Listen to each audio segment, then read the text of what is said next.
अस्सलाम वालेकुम, आप देख रहे हैं सिटी से सवाल। मैं हूँ सैयदा आयशनाज, मेरे साथ मौजूद है नजम सेठी साहब।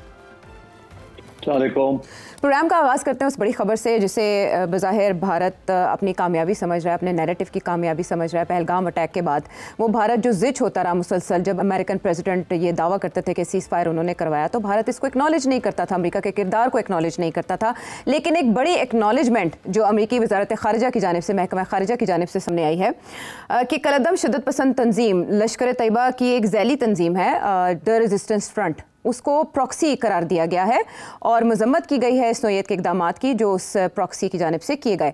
अब इसमें बहुत से ट्विस्ट हैं सेठी साहब। जब ट्विटर के ऊपर या टेलीग्राम के ऊपर इस तंजीम की जानिब से पहले जिम्मेदारी कबूल की गई और बाद में ये कहा गया कि ऐसा हमने नहीं किया, उसे डिनाई कर दिया गया। फिर यूएन सिक्योरिटी काउंसिल में भी एक करारदाद आई तो पाकिस्तान ने उस पर जो मजम्मती करारदाद थी ये एतराज़ किया कि इस ग्रुप की कोई वेरिफिकेशन नहीं है, ना इनका कोई ऐसा ट्रैक रिकॉर्ड है कि आप वेरीफाई कर सकें कि ये वाकई उनसे ताल्लुक़ रखता है ये अकाउंट या नहीं रखता। आज BBC की एक रिपोर्ट भी इस बात का इयादा कर रही है कि कन्फर्मेशन नहीं है कि ये वही चला रहे थे अकाउंट या किसी और ने इस तरह से उनकी जानिब से जिम्मेदारी कबूल की और बाद में उसको डिनाई कर लिया गया। लेकिन मार्को रूबियो की जानिब से इस तौयत का ऐलान करना और फिर जयशंकर भारत की जानिब से इसका खैर मकदम किए जाना, क्या ये पाकिस्तान पर दबाव डालने की एक कड़ी है? क्या अमेरिका ने पहलगाम अटैक पर इंडिया का मौक़िफ़ तस्लीम कर लिया और तकरीबन 3 माह के अरसे के बाद ही ऐसा इक़दाम क्यों सामने आया है? जी हाँ, ज़्यादा चर्चा है मगर इसकी कोई ख़ास अहमियत नहीं है। मैं बताता हूँ क्यों। देखिए, इंडिया को बहुत बड़ा धक्का लगा।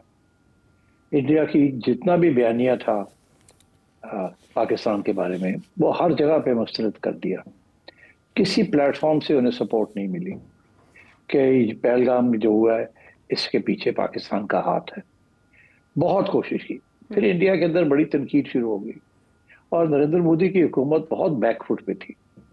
ऊपर से नरेंद्र मोदी साहब कहते रह गए कि जी हमने सीज फायर तो खुद मिलके की है पाकिस्तान के कहने में और इसमें डोनाल्ड ट्रंप का कोई रोल नहीं है। और उधर डोनाल्ड ट्रंप ने अब 20 मरतबा से ज़्यादा उन्होंने वो कहते जा रहे हैं कि नहीं मैंने करवाया सीज फायर और मैंने धमकी दी थी ट्रेड की तो इसलिए मैंने सीज फायर कराया। और ये भी कि जी नरेंद्र मोदी ने भी मुझे कहा और पाकिस्तान ने भी कहा था और दोनों मान गए, दोनों बड़े अच्छे बच्चे बन गए। तो अब इस सूरत हाल में मैं पिछले दिनों में जो प्रोग्राम कर रहा था मैं आपको बता रहा था कि बीजेपी का बुरा हाल है इस वक्त इंडिया में और जयशंकर साहब का भी बड़ा बुरा हाल है क्योंकि उनकी सारी फॉरेन पॉलिसी फेल हो गई है, किसी मुल्क ने उनको सपोर्ट नहीं किया। अच्छा, इस सूरत हाल में तो इंडिया की पूरी कोशिश थी कि किसी तरीके के साथ डोनाल्ड ट्रंप को समझाया जाए या व्हाइट हाउस को समझाया जाए, अरे भाई हमारे लिए कुछ तो करो, हम तुम्हारे क्वाड के पार्टनर्स हैं, इतना बड़ा हमने साइड ली है आपकी, जबकि वहाँ ब्रिक्स और SCO हमें बुला रहे हैं, हमें याद कर रहे हैं, हमें तलब कर रहे हैं, हम पूरी तरह बैठ नहीं रहे हैं वहाँ और हम आ रहे हैं क्वाड के अंदर और आप हमारे लिए कुछ भी नहीं कर रहे। कम से कम अगर पाकिस्तान को कंडेम नहीं करना तो कम से कम कुछ तो इशारा करें कि आप हमारा बयानिया आधा पूरा नहीं तो कुछ तो खरीदते हैं जी। तो ये बहुत प्रेशर था, इसमें कोई शक नहीं है। उन्होंने पूरी कोशिश की और उसकी थोड़ी सी कामयाबी उन्हें ये मिली है कि अमेरिका ने कहा अच्छा बताओ फिर क्या करें हम, पाकिस्तान को हमने करना तो नहीं है, आपके पास कोई एविडेंस नहीं। उन्होंने कहा वो जो जिहादी ग्रुप ने ये क्लेम किया था उसको आप तो कम से कम उसको तो टेररिस्ट डिक्लेयर करें और उसको कहें कि ये लश्कर तैयबा का हिस्सा है और लश्कर तैयबा जो है वो पाकिस्तान जो है उसके पीछे है। तो उन्होंने कहा नहीं ये हम नहीं कह सकते कि पाकिस्तान लश्कर तैयबा के पीछे है, वो बैंड है ऑलरेडी UN के अंदर और हमारे यहाँ भी, चलो फिर ओके हम कर देते हैं। ये मेरा ख्याल है ये एक छोटी सी कंसेशन अमेरिका ने दी है to America to Indian public opinion. आपने देखा कैसे क्या करा है जयशंकर, मतलब इतना बड़ा बना रहा है, इट्स नथिंग, दिस इज जिसे कहते हैं क्रम्स। डोनाल्ड ट्रंप इतना टिल्ट कर गया था पाकिस्तान की तरफ कि India went into a state of shock. Indian analysts, Indian foreign policy experts, Indian government, Indian अवाम, और अब डोनाल्ड ट्रंप ने इंडिया भी जाना है, उसका भी प्लान बन रहा है कि किसी स्टेज पे वो इंडिया जाएगा। तो मेरा ख्याल है this is a small crumb that he has thrown, India को दिया है कि अच्छा यार रिलैक्स करो, चलो ये कर देते हैं। हालांकि हमारा तो यही मौक़िफ़ रहा है कि पहली बात यह है कि उन्होंने तस्लीम किया, फिर जो भी हैं ये लोग उन्होंने तस्लीम किया, फिर उसके बाद डिनाई कर दिया।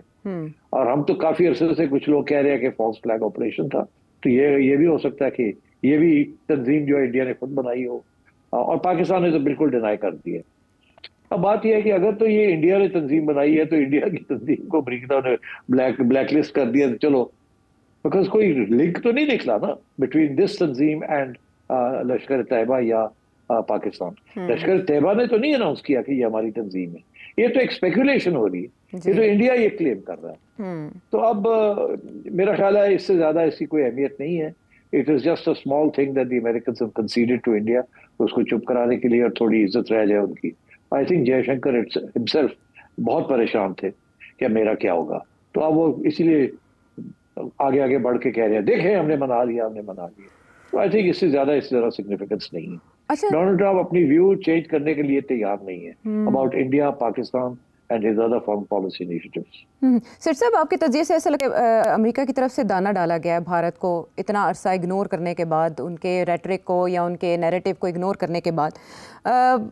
आपने कहा ये फॉल्स फ्लैग ऑपरेशन, और आप जब जेडी वैंस वहाँ मौजूद थे उनकी जानिब से फ़ौरन पाकिस्तान की मजम्मत नहीं की गई या पाकिस्तान का नाम नहीं लिया गया, इसलिए कि आपने कहा कि एजेंसीज बाखबर रखती हैं अपने हुकाम को। अब जो इतना बड़ा ऐलान मार्को रूबियो कर रहे हैं और वो इसे प्रॉक्सी करार दे रहे हैं लश्कर तैयबा की रेजिस्टेंस फ्रंट को, ये बग़ैर तहकीकात के उन्होंने सिर्फ और सिर्फ इंडिया को दाना डालने के लिए ऐसा कह दिया, तो फिर इस पर पाकिस्तान का मौक़िफ़ क्या होना चाहिए? कुछ भी नहीं, पाकिस्तान तो वही जो पहले था कि हमारा कोई तल्लुक नहीं है। लश्कर तैयबा पाकिस्तान में एग्जिस्ट नहीं करती। उनके लोग जो हैं वो गिरफ्तार हुए हैं अंडर FATF और इंक्लूडिंग हाफिज सईद, और हमारा कोई तल्लुक नहीं है। Lashkar Taiba doesn't exist anymore, banned है, और कोई एविडेंस नहीं है कि इसका तल्लुक लश्कर तैयबा के साथ है। देखिए ये बहुत और प्लेटफॉर्म्स के अंदर भी, ऊपर भी, वहां भी SCO में इंडिया ने बड़ी कोशिश की है कि किसी तरीके के साथ ये लिंक एस्टैब्लिश हो जाए, मगर रशिया ने और चाइना ने रिजेक्ट कर दिया है कि नहीं, कोई लिंक एस्टैब्लिश नहीं हुआ, कोई एविडेंस आपने नहीं दी। तो अब ये अमेरिका ने, मेरा ख्याल है, देखे मैंने again I will repeat myself and then let's move on, because एक क्वाड जो है ना, India is a very major partner in quad. Quad is against China, सीधी सी बात है जी। और इंडिया अमेरिका को कह रहा है कि ये कह रहा है कि एक तरफ तो हमें कह रहे हैं आप कि हम खड़े हो जाएं आपके साथ अगेंस्ट चाइना, और दूसरी तरफ हम जो है वो ब्रिक्स का भी हिस्सा है, वहाँ रशिया चाइना है, और अब RIC को भी हम एक्टिवेट करने लगे हैं। RIC जो कि रशिया इंडिया चाइना का एक प्लेटफॉर्म है, वो फिर से एक्टिवेट होने लगा है। तो अब आप if you are not going to support us on what matters to us, तो फिर ठीक है, फिर वील हैव टू थिंक कि हम क्वाड में भी रहेंगे या नहीं रहेंगे। तो मेरा ख्याल है बिहाइंड द सीन्स डिस्कशन की बातें हो रही हैं। वैसे भी मुझे लगता है ऐसे है कि क्वाड जो है ना वो आगे नहीं बढ़ना। क्वाड जो है ना अंडर डोनाल्ड ट्रंप फर्क ही हो जाएगा। डोनाल्ड ट्रंप की पॉलिसीज बिल्कुल फर्क है। ठीक है, इसीलिए जैसे नेटो हमने देखा उस तरह क्वाड के लिए भी पॉलिसीज फर्क है, और कुछ कुछ आपकी बात यूं भी हकीकत बनते दिखाई दे रही है कि क्वाड का जो समिट इंडिया में होना है उन्हीं डेट्स में प्रेसिडेंट डोनाल्ड ट्रंप का विजिट टू ब्रिटेन तय पा चुका है, उनकी तारीखें भी सामने आ चुकी हैं। लेकिन आपने तस्करा किया तो मैं फिर उसी तरफ चलूंगी। आपने कहा कि ये दोबारा से फॉर्मेट एक्टिवेट होने जा रहा है, तो उससे ज्यादा मफादात किसके वाबस्ते हैं, रशिया के, चाइना के या इंडिया के? देखिए ये जो RIC जो है जी, ये 1996 में गालबन जी क्रिएट की गई थी जी।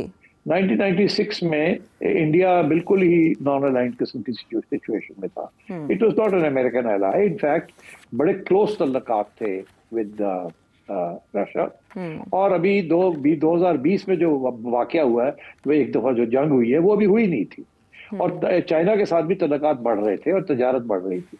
तो उस वक्त ये RIC बनी। फिर RIC की कुछ 3-4 साल तो मीटिंग्स नहीं हुई, बिकॉज वो कश्मीर वाला इशू शुरू हो गया and so on and so fourth. मगर 2020 के बाद कोविड आ गया और उसके बाद भी कोई खास मीटिंग्स नहीं हुई। मगर 2000 से लेके 2020 तक कोई 20 मीटिंग्स होती रही हैं आहिस्ता, मतलब ऑन बेसिकली ट्रेड और इस किस्म के इश्यूज के ऊपर, कोई स्ट्रेटेजिक इश्यूज के ऊपर ज्यादा बात नहीं होती थी। ये रूस और चाइना ने इसको इसलिए बनाया था और इंडिया को इसके अंदर लेके आए थे ताकि इंडिया को अमेरिका की तरफ जाने से रोका जाए, उसको करीब रखा जाए अपने। उस वक्त SCO नहीं बनी थी जब ये बना था, तो और SCO जब बनी तो उसमें भी आपको याद होगा कि ओरिजिनली रशिया, चाइना और सेंट्रल एशियन स्टेट्स थी, उससे कोई इंडिया मीडिया नहीं था। वो तो बाद में फिर इंडिया भी आ गया और अब पाकिस्तान भी आ गया है और लोग भी आ गए हैं, मगर ओरिजिनली एससीओ में भी देयर वाज नो इंडिया। तो ये एक ही प्लेटफॉर्म था जहां रूस और चाइना इंडिया को अपने करीब रखना चाहते थे, और इंडिया के भी सारे हथियार वगैरह जो थे आ रहे थे फ्रॉम रशिया, बड़ी डिपेंडेंसी थी।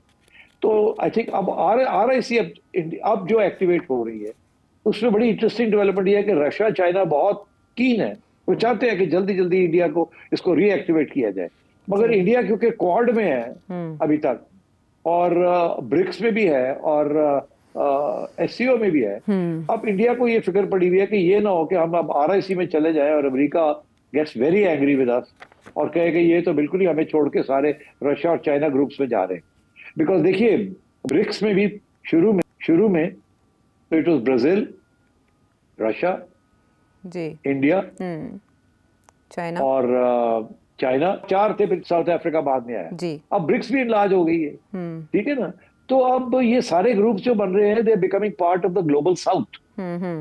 अच्छा, इंडिया इस स्टेज पे मूव कर रहा है to the global north with quad, अच्छा, and Narendra Modi alliance with America जी। तो आई थिंक इस किस्म की सिचुएशन है, आपको बहुत मुश्किल हालात पे फाइट करता है।